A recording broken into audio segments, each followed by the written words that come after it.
Hello friends, commerce and management classes में आपका स्वागत है। आज हम डिस्कस करेंगे यूजीसी नेट जेआरएफ का paper number 1 teaching and research aptitude और इसमें हम थर्ड यूनिट कर रहे हैं कॉम्प्रिहेंशन और 2019 का सेट नंबर 2 है जो कि 2019 में शिफ्ट नंबर 2 में पूछा गया था। तो चलिए शुरू करते हैं बोध प्रश्न 2019 के नेट के पेपर की।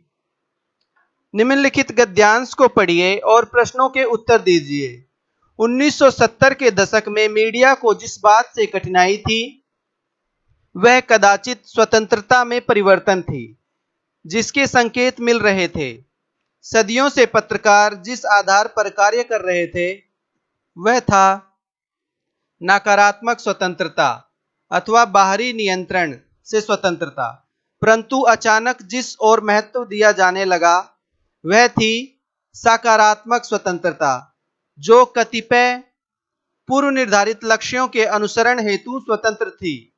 यह नवीन सामाजिक उत्तरदायित्व एक विचारधारा पर आधारित था जो नकारात्मक स्वतंत्रता को उसी प्रकार अप्राप्य एवं अप्रभावी मानता था जैसे लोगों से कहा जाए कि वे टहलने के लिए स्वतंत्र हैं, पर इस बात को पहले सुनिश्चित किए बिना कि वे अपंग नहीं होंगे। समुचित साधन के साथ मानवीयता प्रदान करने की क्षमता सरकार से अधिक और किसमें हो सकती है। सरकार यहाँ तक कि अनुगामी उन शक्तियों के रूप में देखते हैं जो स्वतंत्रता के प्रभावी कार्यान्वयन की गारंटी दे सकती है, परंतु इससे उन प्रेक्षकों की नाराजगी कम नहीं होती जो सामाजिक दायित्व को अधिकता का थोड़ा सा सदम रूप मानते हैं। इस सिद्धांत के सर्वाधिक मुखर आलोचक मीडिया दार्शनिक जॉन मेरिल हैं।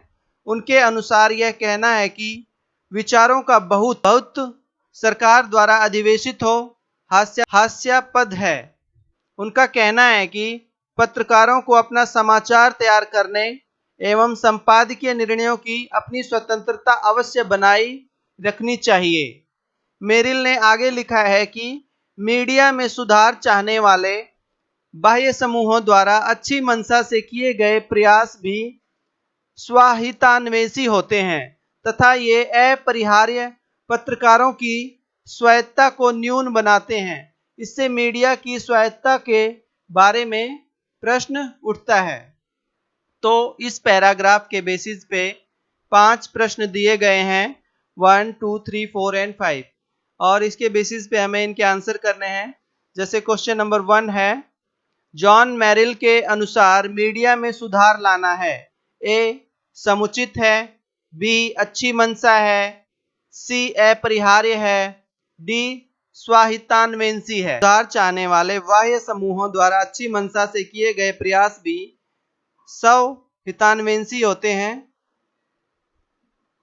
आंसर है डी दिया हुआ है, जो स्वतंत्रता के प्रभावी कार्यान्वयन की गारंटी दे सकता है, परंतु इससे उन प्रेक्षकों की नाराजगी कम नहीं होती है जो सामाजिक दायित्व को अधिकारवादिता का छोटा सा सदम रूप मानते हैं। आंसर है अधिकारवादिता। इस गद्यांश में किसका समीक्षात्मक विश्लेषण किया गया है? ए पत्रकारों का, बी सरकार के लिए अधिदेश का, सी मीडिया के सामाजिक उत्तरदायित्व के सिद्धांत का, डी पत्रकारों की नियंत्रित स्वायत्ता का। इस गद्यांश में मीडिया के सामाजिक उत्तरदायित्व के सिद्धांत का विश्लेषण किया गया है कि पत्रकारों को अपना समाचार तैयार करने एवं संपादकीय निर्णयों की अपनी स्वतंत्रता अवश्य बनाए रखनी चाहिए, क्योंकि समाचार पत्र तैयार करने एवं संपादकीय निर्णयों को अपनी स्वतंत्रता अवश्य बनाई रखनी चाहिए। आंसर है सी।